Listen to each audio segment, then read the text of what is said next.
war in Ukraine. New images this morning of Russia's brutal assault on that country. Cameras captured the moment Russian troops fired into a crowd of demonstrators in Kherson, that's in southern Ukraine. It's a city that Russian troops control, but there have been frequent protests from people who live there. Not far away, Mariupol continues to be under siege, residents cut off from basic necessities. Imtiaz Tyab spoke to a family that escaped Mariupol, and he continues to join us from Lviv, Ukraine. Imtiaz, good morning.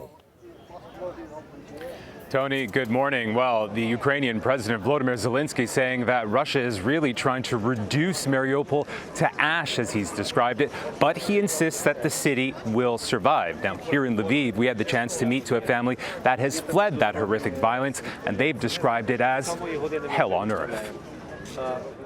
This carnage is what's left of the strategic southern port city of Mariupol, where Vladimir Putin's war on Ukraine is at its most destructive and devastating, triggering a mass exodus. Some of these cars have signs reading "children" taped to their windows as they escape with little more than their lives. Like the Vodozanska family, still bloodied and bruised, they fled their home in Mariupol to the safety of this church in the western city of Lviv. Once a typical middle-class family, it took Roman, Svetlana, and their children 5 days of traveling by road to escape Russia's relentless bombing of the city they called home, but now describe as hell on earth. Hell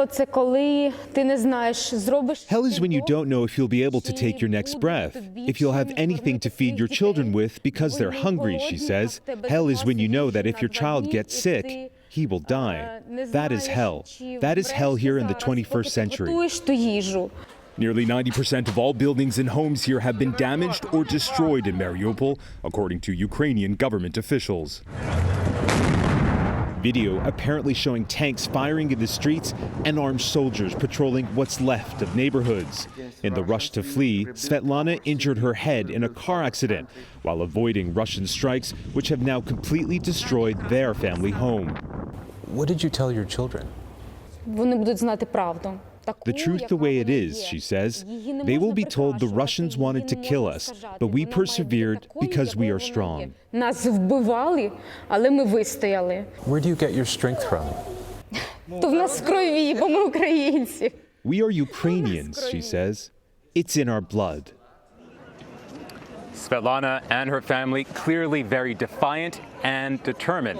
And they say that they hope the next step in their journey will lead them to the U.S. and to safety. But they say they want the world to know this. They will return to Mariupol and they will rebuild their home. Nate. Hell on earth. That is one way to describe it. And I hope that they find a little bit of heaven wherever they land. Imtiaz Tyab in Western Ukraine, thank you so much.